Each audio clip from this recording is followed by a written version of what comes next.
That's a big mistake I see, is people just squeeze, squeeze, squeeze, but you don't need to do that with the bar. Let's face it, ladies and gentlemen, it's already difficult enough as it is. When we can make it easier, let's... You use 50% hand muscles, 50% back muscles, and you got yourself a nice comfortable bar here. It's not about the pressure, it's about finding the right position for yourself. I remember the first time I had to do a full barré, which means like barré on all 6 strings in a piece. I was about 10 or 11, and it was in the E minor study of Tárrega. And I remember being so frustrated that it wasn't going well, that it was dirty, that I was crying in the lesson. But please don't cry if you're just at the beginning. It will get better. You just need a lot of patience and consistency with practice. If you're just starting out with barré, I would really recommend doing it first just on the first 2 strings. Laying the finger flat and trying to get the sound out, and also using minimal pressure to get the clean sound. You don't want to crush the fretboard with your fingers. Just use enough pressure so that 2 clean notes come out. And then you can invent your own exercises. You can do, for example, changing positions, and so on. You can practice this also, for example, with tremolo.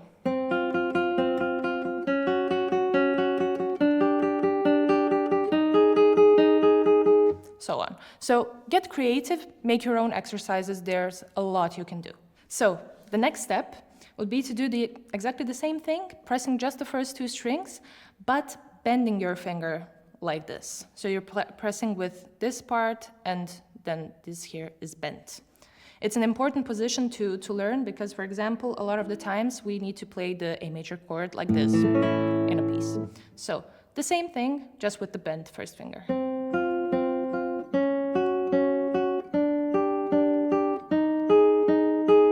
And so on. Now, when that works well, we also want to incorporate pressing with the other fingers while we're doing the barré. Because oftentimes, like, I don't know, 90% of the time when you're playing a piece and you have a barré position, it will not be just a barré. It will be barré and other fingers also pressed on the strings. So that's also important to learn, because often we see in beginners when they can do barré, but then another finger comes into play, and then the first finger loses its position, its strength, everything. So now we do like this.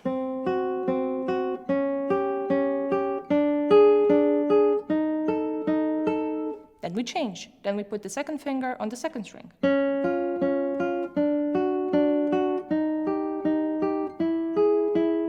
And you can do this on the full fretboard. Then, for example, we could do something like this.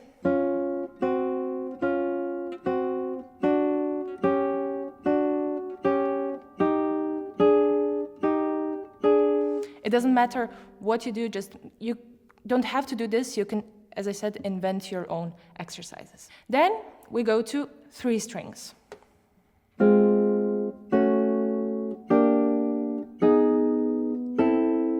And so on. First, pressing the finger flat. Hay que practicar un poco hasta que tengamos el balance de la presión necesaria para que las cuerdas suenen limpias y no más que ellas. Ahora bien, si ustedes intentan poner el pulgar justo detrás de la cejilla, justo detrás, de esta manera, no habrá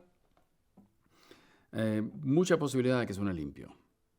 Aquí tenemos que utilizar la palanca de Arquímedes, quien dijo, denme una palanca y muevo el mundo.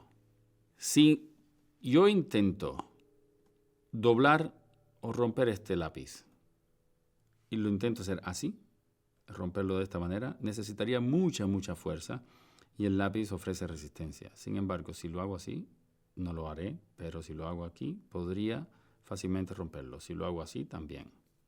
Aquí a la mitad. Por lo tanto, ¿cómo optimizo yo la presión?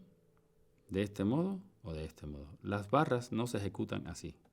Se ejecutan por lo general así. De este modo. Utilizando el efecto de palanca. Por lo tanto, la barra de la mayor tiene el pulgar un poco desplazado, por naturaleza. Si prestamos atención a la sensación nuestra en la mano, nos daremos cuenta que el pulgar exactamente detrás se desbalancea. La mano, la posición shake a little bit, se mueve un poco, queda un poco inestable. Tenemos que ponerlo prácticamente detrás del dedo 2, en este caso. Es distinto si tengo que girar la mano a otra posición. Pero por lo general, la barra utiliza el efecto palanca. Vemos que el pulgar está casi en el traste, o ya dentro del traste 6 en este caso, para poder hacer este juego. Las barras, si el pulgar entonces va de frente, opuesto a la posición frontal, pulgar es lateral, barra, pulgar va de frente. Por lo tanto, miren, las cuerdas van a ser presionadas por este lateral del dedo, aquí. No así. Eso sería una excepción para las barras, pero básicamente este movimiento sería más fácil, porque además este huesito que tenemos aquí nos ayudaría a presionar tercera, cuarta cuerda. Más allá, tenemos que darnos cuenta de qué cuerdas debo presionar en un La mayor. Todo lo que necesito en la barra es eso. Por lo tanto, miren, eso no lo necesito. La mano está bastante girada sobre el lateral. El pulgar no está 100% frontal, pero está bastante frontal en comparación con una posición de escalas. Y aquí no hay nada sonando. Lo mismo.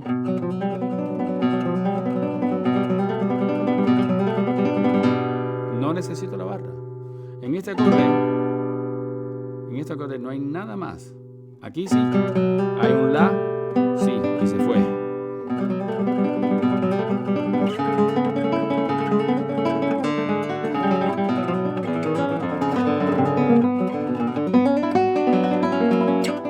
¿Ven? Por lo tanto, no necesito barra todo el tiempo. Hay que poder optimizar. La barra es una ejecución de excepción. Hay que poder hacerla. Pero es una ejecución de excepción que hay que evitar.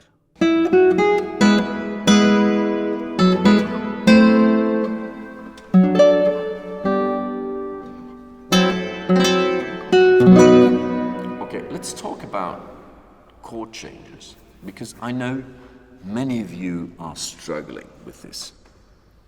How about I give you a cheat code that actually will help you with this particular chord exchange. So from here we go on the second string. We are on second with 1 and 4. We immediately switch to fourth position and we prepare the barré on 4. But because guitar is, let's face it, ladies and gentlemen, it's already difficult enough as it is. So I'm a big champion of when we can make it easier. Let's not overextend our efforts by putting the whole barré and by that, compromising our hand position. Let's do just the barré for as big as it needs to be, and don't make it too big, which is a very common mistake. But what very few people realize is that it actually also changes the hand position and may facilitate or also increase the level of difficulty of other passages depending on which hand position you will adopt, because it actually changes also the position of the remaining fingers you can employ. By now, you should be able to comfortably hold the full bar on all 6 strings. You've built strength, basically, and accuracy in really just knowing where to push on the finger. This is no small feat, so congratulations, you made it here. it takes a long time for bars to really develop. I think there is definitely something to be said about having a stronger hand.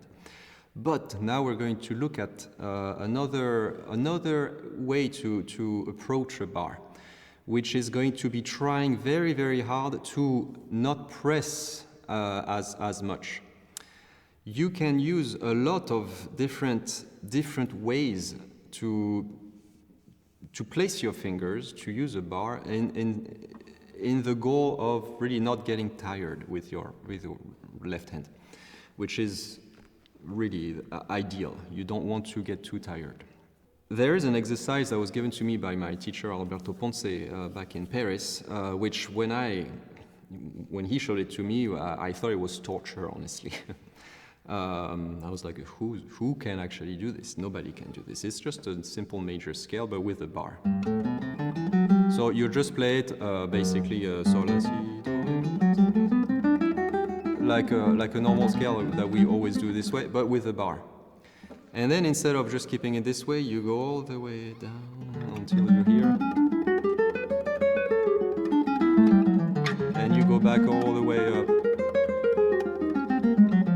So I tried this and I was like, okay, I was dead by the 5th fret, you know. But I was doing it wrong. You don't have to, this is not a strength building exercise, or at least I thought it was, but I don't think it actually is. You can use this in a different way, different look at it. I mean, you don't need all of the strings all of the time. And this sounds so silly to say, but it really is true. And let me tell you, a lot of the times we just put the whole bar, like press like crazy and only use the 6th and 1st string, you know. An example in La Cathédrale. This part here is always a problem for a lot of my students when they play this, and for me as well. When I was younger playing this, I really had to press very hard, no matter how. If you do it this way or this way. But the thing is, here you really need only the 1st string and then the 5th string, and sometimes the 5th string, not even the whole time. Here I don't need the 5th string. I need it here, but not here. You can release the tension and. You don't need this. If the 2nd string rings, that's fine, you know, but really you don't need to press on the middle of your finger. You need to be very mindful every time you put a bar down to play something, what string you actually need to play, to press down on. And you need to be able to decide exactly where you're going to press. If I need, you know, the 3rd string, I'll press like this, you know, and probably this one doesn't ring, right? So I don't press as much on the other strings. You press exactly where you need to press. First thing about saving, I would say, tension in the hand. Then we use a lot of the eminence thinner muscles here, the group of muscles that really like is controlling the thumb a lot. And we use this kind of clamp thing movement, and this is, you know, necessary, I would say, but not always. A lot of the times you can use your back here, your lateral muscles, you know, to really these pull. Like that, right? So you can actually pull. See, I am not using the thumb here. And you can still do full bars like this very comfortably. And you're not really using any strength in the hand, just a little bit on the interossei muscles here and your forearms to keep this finger straight, right? To keep it straight and going this way. But there's none of the clamp muscles that you have to use here. So if you use a combination of those two things, a lot of the times you can actually play a bar being quite relaxed. You use 50% hand muscles, 50% back muscles, and you got yourself a nice comfortable bar here, right? You add this with knowing where to actually press, and you can do this exercise. See, I mean here, I'm not pressing on the basses at all, I'm just on the top. Those don't ring. And then you can actually play the full exercise this way, you know, and you don't have to torture your hand. So this is a very, very key element in playing bars and saving a lot of energy. You have to really play with the tension that you need, the pressure that you need. And the pressure obviously is different from, a bar on the 7th, which the strings are a bit looser, and a bar on the 1st, which is a bit harder. So you do need to put more or less pressure.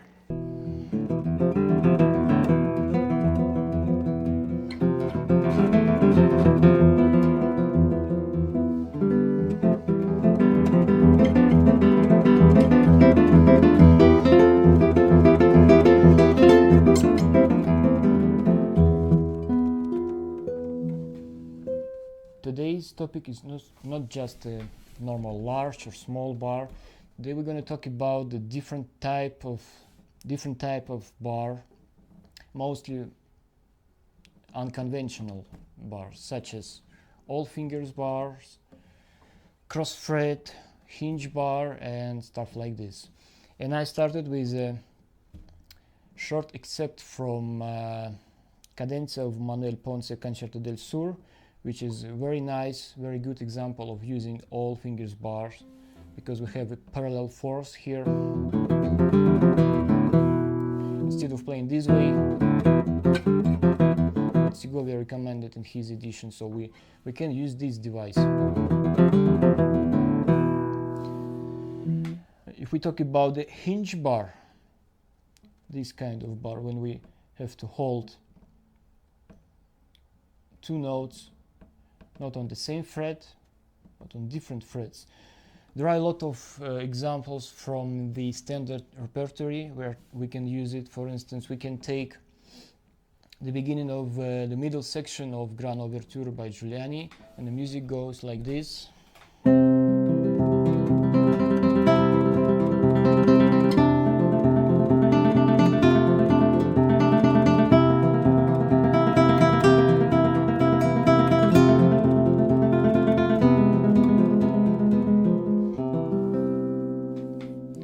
So the second chord is like this, and in order to reach this upper F, we have to kind of bend our first index finger and hold the upper F with the side of this joint. Since we're talking about the Giuliani, a lot of examples in his music where we can use cross fret bar. For instance, some cadences from his Rossinianas.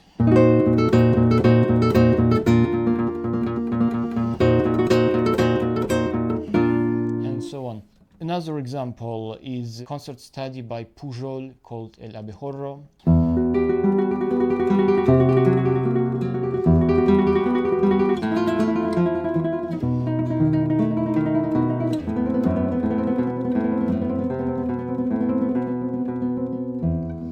Here we have a kind of Luft bar. I use a German word for this, but the function is like this. So in order to reach the open string, you have to lift, in my case, upper joint. Sometimes you need to lift the first joint.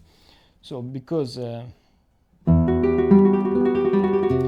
have to hold the upper staff, G on the second and F sharp on the third, and we have kind of the figuration on the basses.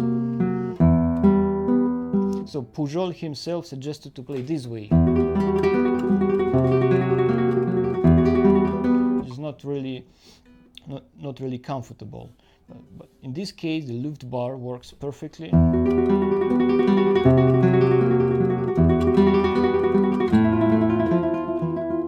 Then comes kind of mixing of cross fret and hinge bar. B, D sharp, A, D sharp, and E. In order to hold D sharp and E, we have to bend the finger again, so the finger looks like this.